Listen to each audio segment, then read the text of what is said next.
Baik, Assalamualaikum warahmatullahi wabarakatuh. Perkenalkan, nama saya Andika Diningrat dengan NIM R1C124054. Di sini saya akan mempresentasikan hasil PPT tugas paleontologi yang berjudul mencari artikel ilmiah dari jurnal nasional atau internasional yang menggunakan data mikrofosil. Review artikel ilmiah mikrofosil dan aplikasi dalam biostratigrafi. Mungkin dapat kita lihat penulis dan jurnal yang saya sudah paparkan. Oke, yang pertama itu latar belakang. Pulau Buton memiliki tatanan geologi yang kompleks dengan potensi hidrokarbon dan aspal yang masif. Formasi Sampola Kosa merupakan salah satu formasi membawa batuan reservoir atau penutup yang kaya akan kandungan karbonat dan mikrofosil. Diperlukan pembagian zonasi waktu geostratigrafi yang presisi untuk memahami dinamika sedimentasi formasi ini. Metodologi, metodologi penelitian. Yang pertama itu lokasi penelitian, jalur lintasan pengukuran lapangan di daerah Katumpu, Pulau Buton, Sulawesi Tenggara. Sampel yang digunakan yaitu sampel batuan kalkrenit dan napal yang diambil secara sistematis melalui metode measure extension atau penampang terukur. Metode analisis itu terbagi menjadi tiga. Yang pertama itu preparasi sampel, determinasi mikrofosil, dan analisis kuantitatif. Preparasi sampel, contohnya yang pertama itu batuan dihancurkan direndam hidrogen peroksida H2O2 untuk memisahkan mikrofosil dari matriks batuan, lalu diayak dengan MES 200. Dua itu determinasi mikrofosil, pengamatan fosil di bawah mikroskop binokular atau optik untuk mengidentifikasi spesies.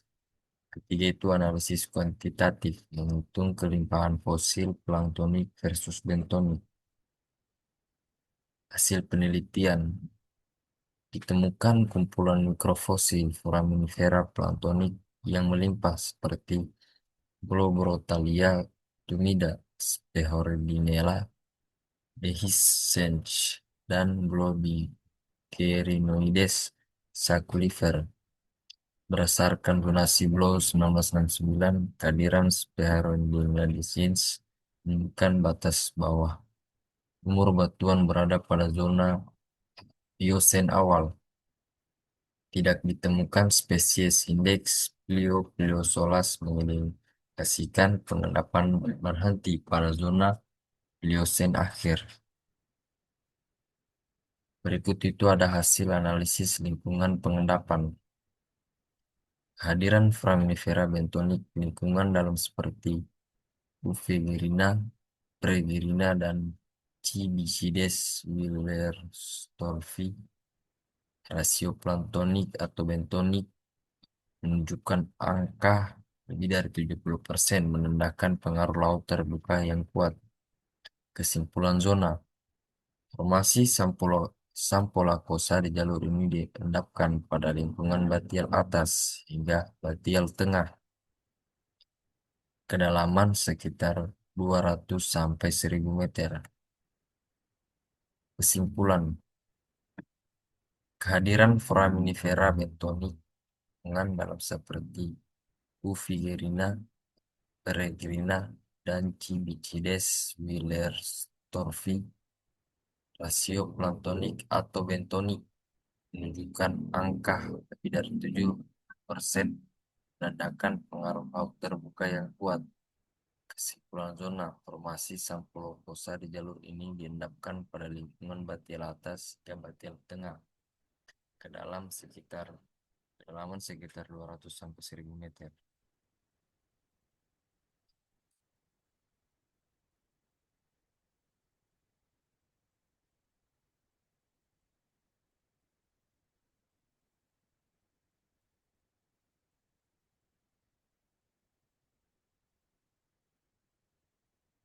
Ini bisa kita ulang dari tadi dari metodologi penelitian.